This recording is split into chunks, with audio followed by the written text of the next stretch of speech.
दोस्तों एक बार फिर से हम आपके लिए UP police constable form fill up 2026 apply online process की अपडेट लेके आ चुके हैं। किस तरह से आप यूपी पुलिस कांस्टेबल के 32,679 खाली पदों के लिए अपने फॉर्म अप्लाई कर सकते हो। स्टेप बाय स्टेप कंप्लीट जानकारी आपको इस वीडियो में दी जाएगी। लास्ट डेट ऑनलाइन आवेदन करने की 30 जनवरी 2026 है। कुछ ही दिन शेष रह गए हैं, तो आप जल्द से जल्द अपना फॉर्म अप्लाई कर ले। अंतिम समय का वेट न करें। फॉर्म अप्लाई करते समय अगर आपके सामने आखिरी समय में कोई भी टेक्निकल प्रॉब्लम आ रही है, तो उसका हल भी आपको इस वीडियो में दिया जाएगा। ऑनलाइन आवेदन करते समय आपको कोई भी ऐसी गलती या फिर मिस्टेक नहीं करनी होगी, जिसको करने से आपका एप्लीकेशन फॉर्म रिजेक्ट हो सकता है। फॉर्म अप्लाई करते समय आप किस प्रकार से अपना रजिस्ट्रेशन करोगे, one time registration OTR registration आपको कैसे करना होगा, किस तरह से आपको अपना वेरिफिकेशन करना होगा, पर्सनल इंफॉर्मेशन आप किस प्रकार से फिल करोगे, कैसे आपका फॉर्म अप्लाई करते हुए अपना पासवर्ड क्रिएट करना होगा, किस तरह से आपको यहाँ पर अपना लाइव फोटो कैप्चर करना होगा, डॉक्यूमेंट सिग्नेचर फोटोग्राफ कैसे और कितने केबी में आप अपलोड करोगे, किस तरह से आपको अपनी पोस्ट प्रेफरेंस देनी होगी, फीस पेमेंट करते हुए रजिस्ट्रेशन से लेकर प्रिंट तक आपको किस तरह से अपना फॉर्म अप्लाई कर लेना होगा।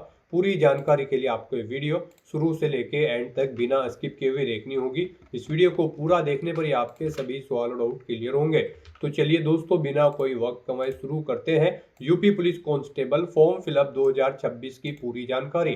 फॉर्म भरने से पहले आपको सबसे पहले हमारी वेबसाइट ind-sarkarinokri.in के इस पेज पर विजिट करना होगा, जिसका लिंक आपको नीचे description plus first comment box में मिल जाएगा। और हमारे इस पेज पर विजिट करके आप यहां से यूपी पुलिस कांस्टेबल का फॉर्म अप्लाई कर सकते हो। Uttar Pradesh police recruitment and promotion board Uttar Pradesh police विभाग की ओर से कांस्टेबल का नोटिफिकेशन रिलीज कर दिया गया था। इसमें 32,679 वैकेंसीज निकली हुई है। आरक्षी नागरिक पुलिस के लिए 10,469 वैकेंसीज है। आरक्षी पीएससी सशस्त्र बल के लिए यहाँ पर 15,131 वैकेंसीज है। आरक्षी विशेष सुरक्षा बल के लिए 1,341 पद है। महिला बटालियन के लिए 2,282 पद है। आरक्षी घुड़सवार पुलिस के लिए 71 है। जेल वार्डर के लिए 3,385 वैकेंसी निकली हुई है। लास्ट डेट ऑनलाइन आवेदन करने की 30 जनवरी 2026 है। 21,700 से 69,100 सैलरी है प्रति माह के लिए। 12वीं पास कैंडिडेट अप्लाई कर सकते हैं। मेल कैटेगरी के लिए 18 से 25, फीमेल के लिए 18 से 28 वर्ष आयु सीमा है। जो एज रिलैक्सेशन दी गई है वो आप ऑफिशियल वेबसाइट से चेकआउट कर ले। यूआर ईडब्ल्यूएस ओबीसी के लिए 500 रुपये फीस है। SC/ST के लिए 400 है, जो कि आप ऑनलाइन मोड से पेमेंट कर सकते हो। रिटन टेस्ट, फिजिकल टेस्ट के आधार पर आपका सिलेक्शन किया जाएगा।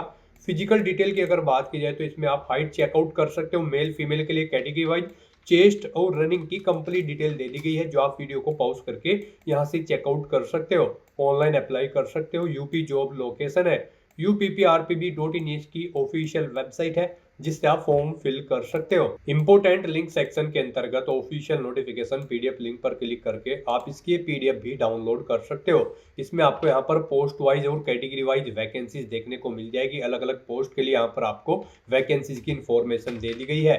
आवेदन करने की डेट आपकी क्या रहेगी, कब तक आपको अपना फीस पेमेंट करना होगा, क्या आवेदन शुल्क यहाँ पर आपका रहेगा, किस कैटेगरी के लिए, एज लिमिट, क्वालिफिकेशन की डिटेल आपकी क्या रहने वाली है, वो आप डिटेल में यहाँ से चेकआउट कर सकते हो। और एज रिलैक्सेशन किस कैटेगरी को कितना मिल रहा है वो भी आप चेकआउट कर ले। साथ ही साथ यहाँ पर आपको फिजिकल क्राइटेरिया की इंफॉर्मेशन देखने को मिल जाएगी।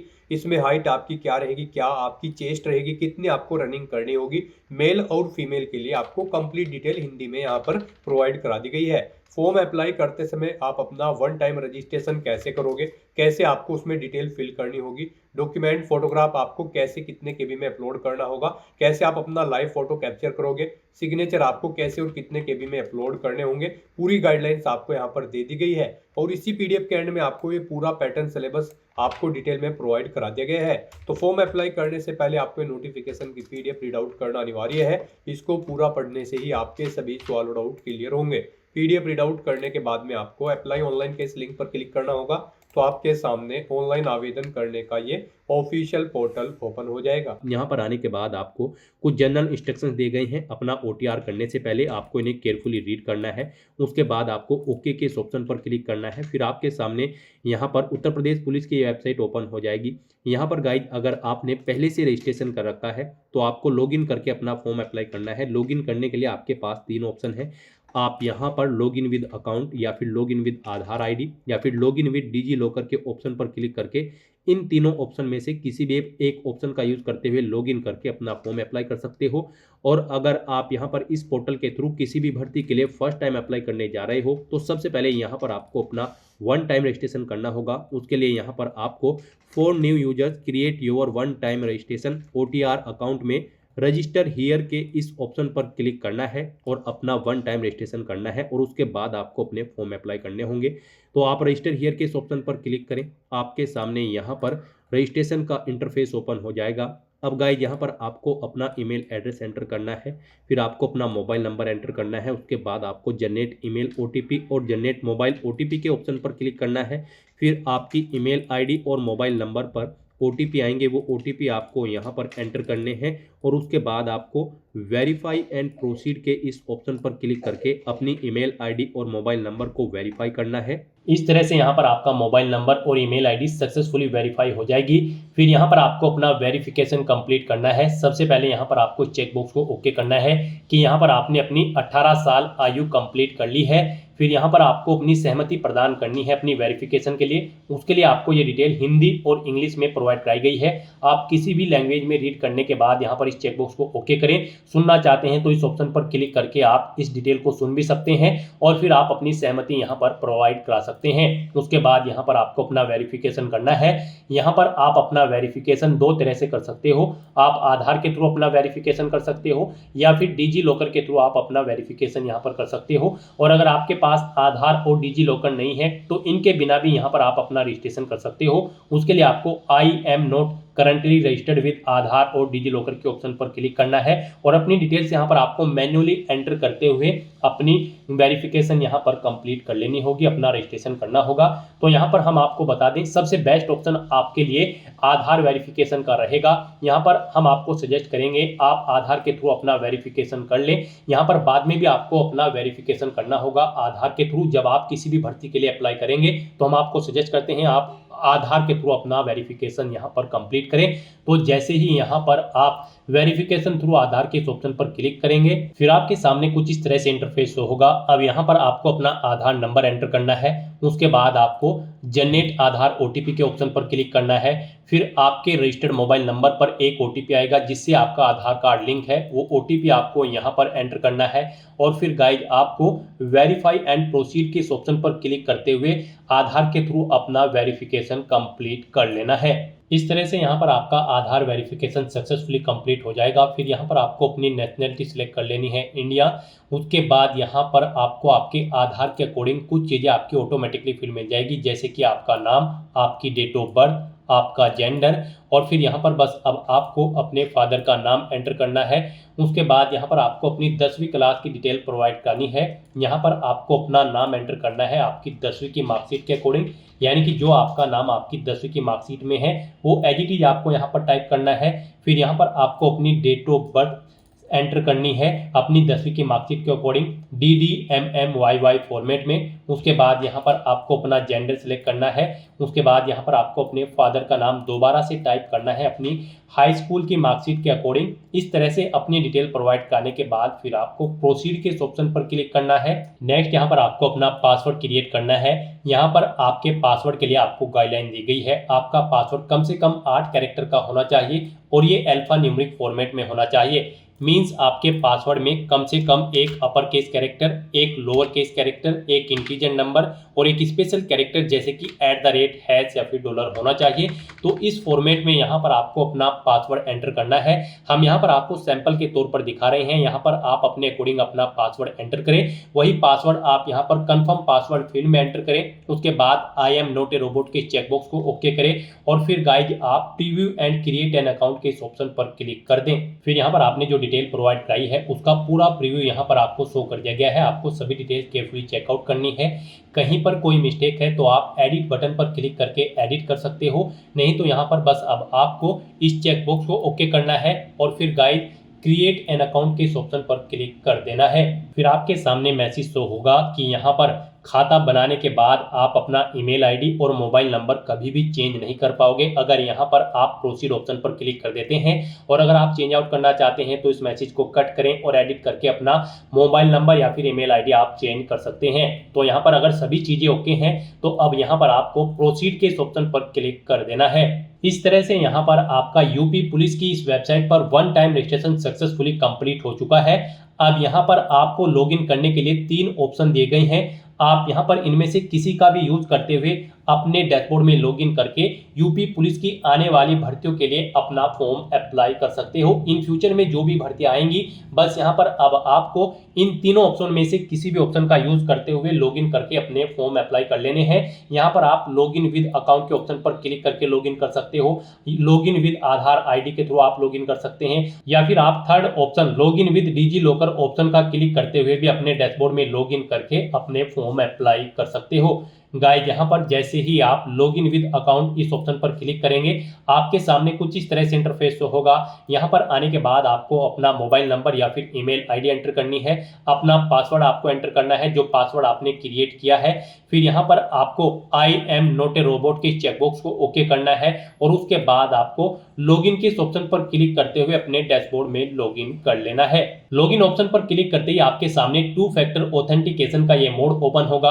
अब यहाँ पर आपको 2 ऑप्शन दिए गए हैं। यहाँ पर आप सेंड ओटीपी टू ईमेल के ऑप्शन पर क्लिक करें, आपकी ईमेल पर एक ओटीपी जाएगा, वो ओटीपी आप यहाँ पर एंटर करें और फिर लॉगिन के ऑप्शन पर क्लिक करते हुए अपने डैशबोर्ड में लॉगिन कर ले। या फिर जो सेकंड ऑप्शन है वो यहाँ पर सेंड ओटीपी टू फोन का है, आप इस ऑप्शन पर क्लिक करें, आपके मोबाइल नंबर पर एक ओटीपी जाएगा, वो ओटीपी आप यहाँ पर एंटर करें और फिर आप लॉगिन के इस ऑप्शन पर क्लिक करते हुए अपने डैशबोर्ड में लॉगिन कर ले। फिर आपके सामने आपका डैशबोर्ड कुछ इस तरह से ओपन होगा। यहाँ पर आपको अपना फॉर्म अप्लाई करने से पहले कुछ जनरल इंस्ट्रक्शन दिए गए हैं, आपको इन्हें केयरफुली रीड कर लेना है। उसके बाद आपको यहाँ पर ऑनलाइन एप्लीकेशन के 2 टैब दिए गए हैं, आपको इनमें से किसी पर भी क्लिक करना है। फिर आपके सामने कुछ इस तरह से इंटरफेस ओपन होगा। यहाँ पर आने के बाद आपको उत्तर प्रदेश पुलिस में आरक्षी नागरिक पुलिस एवं समकक्ष पदों पर सीधी भर्ती 2025 के इस सेक्शन में आना है। यहाँ पर आने के बाद गाइज आपको इस चेकबॉक्स को ओके करना है और उसके बाद फिर अप्लाई के इस ऑप्शन पर क्लिक करना है। फिर आपके सामने कुछ इस तरह से इंटरफेस ओपन होगा। यहाँ पर आपका फॉर्म स्टार्ट हो चुका है। आपकी पर्सनल इन्फॉर्मेशन आपको कुछ ऑटोमेटिकली फिर मिलेगी जो आपने रजिस्ट्रेशन टाइम पे प्रोवाइड कराई थी। बस यहाँ पर आपको अपनी मदर का नाम एंटर करना है। उसके बाद गाइज आपको यहाँ पर अपना मैरिटल स्टेटस सेलेक्ट कर लेना है, आप मैरिड हो या फिर अनमैरिड। उसके बाद आपसे पूछा गया है कि क्या आप उत्तर प्रदेश के मूल निवासी हैं, अगर हैं तो आप यस ऑप्शन सेलेक्ट करेंगे। फिर यहाँ पर आपको अपना जिला सेलेक्ट करना है, जिस जिले से आपको डोमिसाइल प्रमाण पत्र जारी किया गया है। उसके बाद यहाँ पर आपको बताना है किस रैंक के अधिकारी ने आपको डोमिसाइल प्रोवाइड कराया है, वो आपको ऑप्शन सेलेक्ट करना है। किस डेट को इशू हुआ है वो डेट आपको सेलेक्ट कर लेनी है। यहाँ पर आपको डोमिसाइल सर्टिफिकेट नंबर देना है, सर्टिफिकेट का एप्लीकेशन नंबर और फिर आपको अपने डोमिसाइल का सीरियल नंबर यहाँ पर एंटर कर देना है। और अगर आप उत्तर प्रदेश के मूल निवासी नहीं हैं तो आप सिंपली नो ऑप्शन सेलेक्ट करेंगे। फिर यहाँ पर आप किसी भी कैटेगरी से हो आपको जनरल कैटेगरी में काउंट किया जाएगा। उसके बाद यहाँ पर आपको अपनी कैटेगरी सेलेक्ट कर लेनी है। यहाँ पर आप जिस कैटेगरी से बिलोंग करते हैं आप अपनी कैटेगरी सेलेक्ट करें। गाइस यहाँ पर अगर आप रिजर्व कैटेगरी से बिलोंग करते हैं तो फिर यहाँ पर आपको बताना है आपको किस जिले से आपका कैटेगरी सर्टिफिकेट इशू हुआ है, आपको वो जिला सेलेक्ट करना है। फिर यहाँ पर आपको अथॉरिटी का नाम सेलेक्ट करना है जिसने आपको आपका कैटेगरी सर्टिफिकेट इशू कराया है, किस डेट को इशू कराया है वो डेट आपको सेलेक्ट कर लेनी है। यहाँ पर आपको अपना कैटेगरी सर्टिफिकेट का एप्लीकेशन नंबर एंटर करना है, उसका सीरियल नंबर यहाँ पर आपको एंटर कर देना है। फिर यहाँ पर गाइज आपको अपना कोरोस्पोंडेंस एड्रेस एंटर करना है। यहाँ पर आप अपना कोरोस्पोंडेंस एड्रेस एंटर करें। उसके बाद आप अपना परमानेंट एड्रेस यहाँ पर एंटर करें और अगर आपका परमानेंट एड्रेस आपके कोरोस्पोंडेंस एड्रेस के अकॉर्डिंग सेम है तो आप यहाँ पर इस चेकबॉक्स को ओके कर दें। ऑटोमेटिकली आपका परमानेंट एड्रेस आपके कोरोस्पोंडेंस एड्रेस के अकॉर्डिंग यहाँ पर फिल हो जाएगा। उसके बाद गाइज यहाँ पर आपको अपना राज्य सेलेक्ट कर लेना है, यानी कि अपना स्टेट आपको सेलेक्ट करना है। उसके बाद आपको अपना डिस्ट्रिक्ट यहाँ पर सेलेक्ट कर लेना है। इस तरह से अपनी ये सभी डिटेल्स फिल करने के बाद फिर आपको यहाँ पर सेव के इस ऑप्शन पर क्लिक करके अपनी ये सभी डिटेल सेव कर देनी है और उसके बाद आपको नेक्स्ट के इस ऑप्शन पर क्लिक करना है। नेक्स्ट यहाँ पर आपको अपनी कुछ और डिटेल प्रोवाइड करनी है। गाइज यहाँ पर आपसे पूछा गया है कि क्या आप स्वतंत्रता संग्राम सेनानी के आश्रित हैं, अगर हैं तो आप यस ऑप्शन सेलेक्ट करेंगे। उसकी डिटेल यहाँ पर आप देंगे, जैसे कि स्वतंत्रता संग्राम सेनानी आश्रित प्रमाण पत्र जारी करने वाला जिला यहाँ पर आपको सेलेक्ट करना होगा, यानी कि जिस जिले का आपके पास यहाँ पर प्रमाण पत्र है वो जिला आपको यहाँ पर सेलेक्ट करना है। उसके बाद किस डेट को इशू हुआ है वो डेट आपको सेलेक्ट करनी है। स्वतंत्रता संग्राम सेनानी आश्रित प्रमाण पत्र का क्रमांक संख्या यहाँ पर आपको देनी है। किस अथॉरिटी ने इशू किया है उसका नाम यहाँ पर आपको देना है। और अगर आप स्वतंत्रता संग्राम सेनानी के आश्रित नहीं हैं तो आप सिंपली नो ऑप्शन सेलेक्ट करेंगे। फिर आपसे पूछा गया कि क्या आप ई एक सर्विसमैन हैं, अगर हैं तो आप यस ऑप्शन सेलेक्ट करें, उसकी डिटेल प्रोवाइड कराएं। जैसे कि यहाँ पर आपको ESM नामांकन की तिथि आपको सिलेक्ट कर लेनी है। फिर यहाँ पर आपको सेवा की मुक्ति की तिथि सिलेक्ट कर लेनी है। और अगर आप एक सर्विसमैन नहीं हैं तो आप सिंपली नो ऑप्शन सेलेक्ट करेंगे। उसके बाद आपसे पूछा गया है कि क्या आप उत्तर प्रदेश के राज्य के कर्मचारी हैं और आपके पास अपेक्षित प्रमाण पत्र हैं, अगर है तो आप यस करें और फिर यहाँ पर उसकी डिटेल प्रोवाइड कराएं। जैसे कि उत्तर प्रदेश के राज्य की सेवा में शामिल होने की तिथि आपको सिलेक्ट करनी है। यहाँ पर NOC जारी करने की तिथि आपको सिलेक्ट कर लेनी है। सेवा की अवधि यहाँ पर इस डेट के अकॉर्डिंग कैलकुलेट करके आपको शो कर दी जाएगी। NOC सीरियल नंबर यहाँ पर आपको देना है। इशूइंग अथॉरिटी का नाम देना है जिसने आपको यहाँ पर NOC इशू कराई है। और अगर आप यहाँ पर उत्तर प्रदेश के राज्य के कर्मचारी नहीं हैं तो आप सिंपली नो ऑप्शन सेलेक्ट करेंगे, फिर आपको आगे की डिटेल नहीं देनी होगी।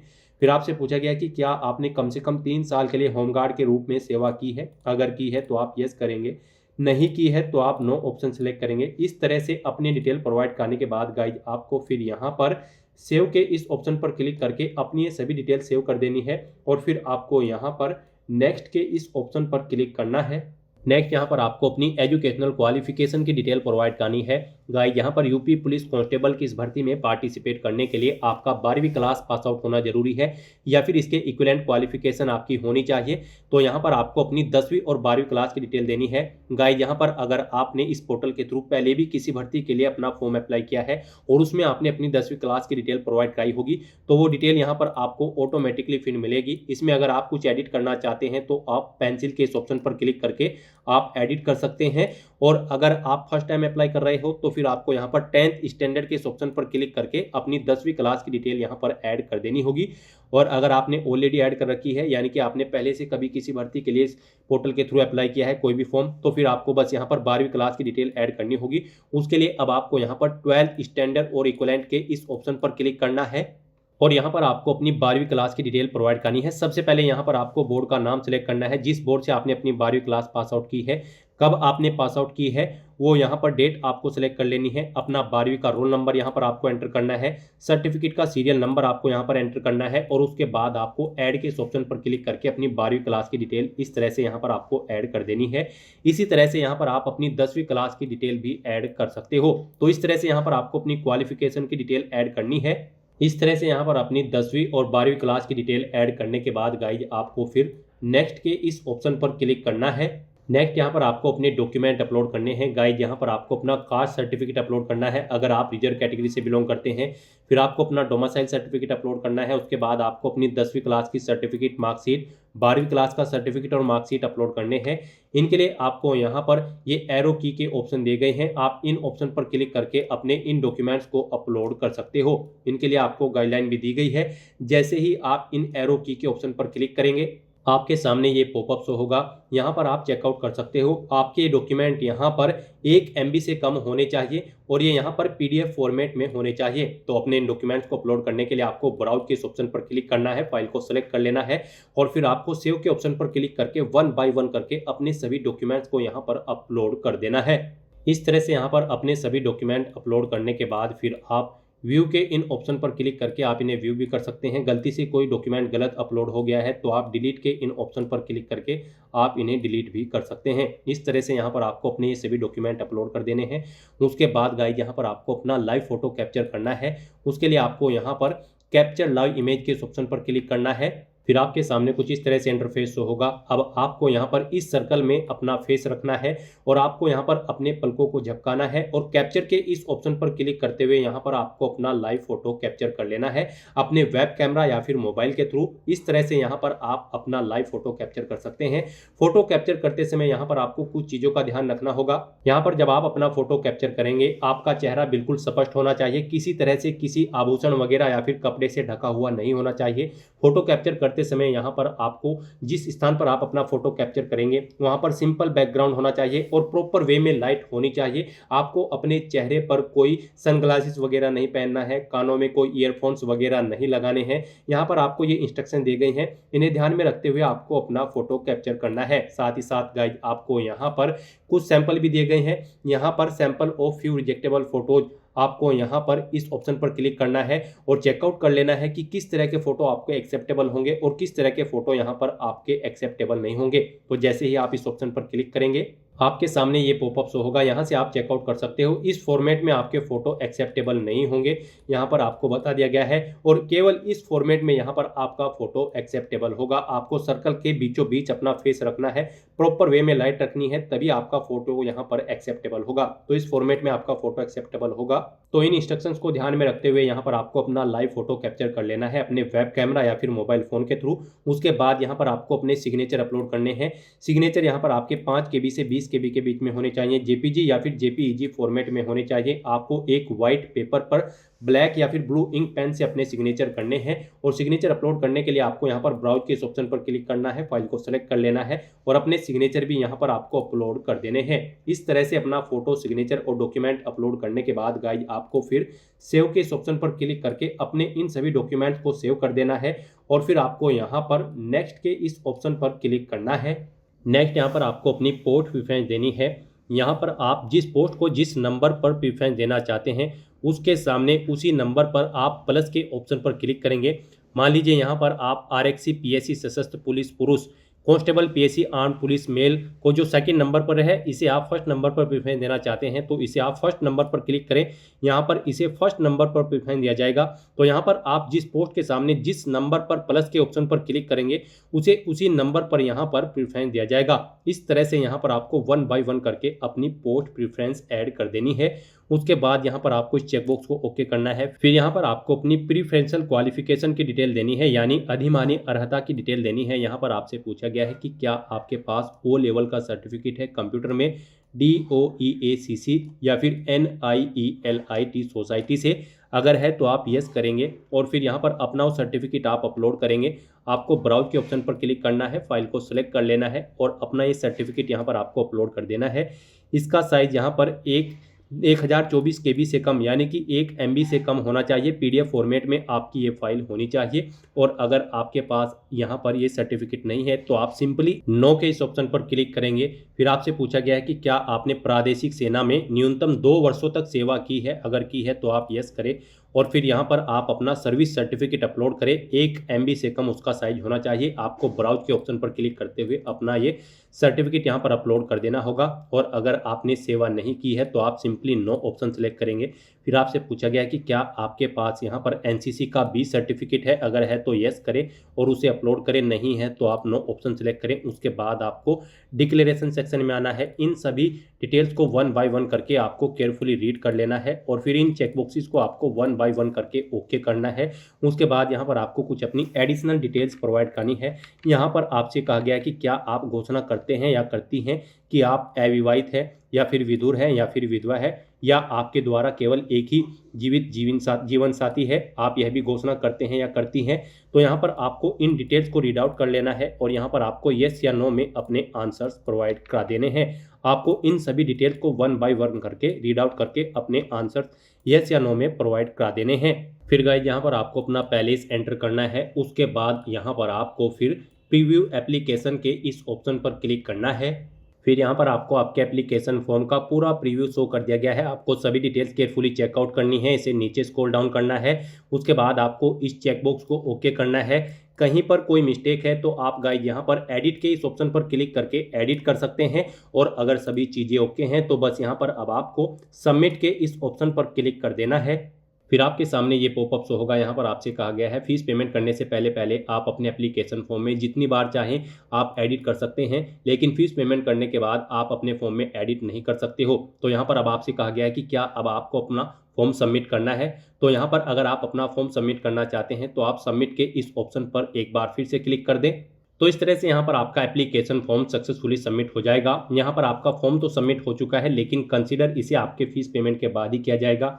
गाइस यहाँ पर जनरल, ओबीसी और ईडब्ल्यूएस कैंडिडेट को 500 रुपये फीस जमा करानी होगी और अगर आप एससी एसटी कैटेगरी कैंडिडेट हैं तो आपको मात्र 400 रुपये फीस के रूप में जमा कराने होंगे, जो कि आप ऑनलाइन मोड से जमा करा सकते हो।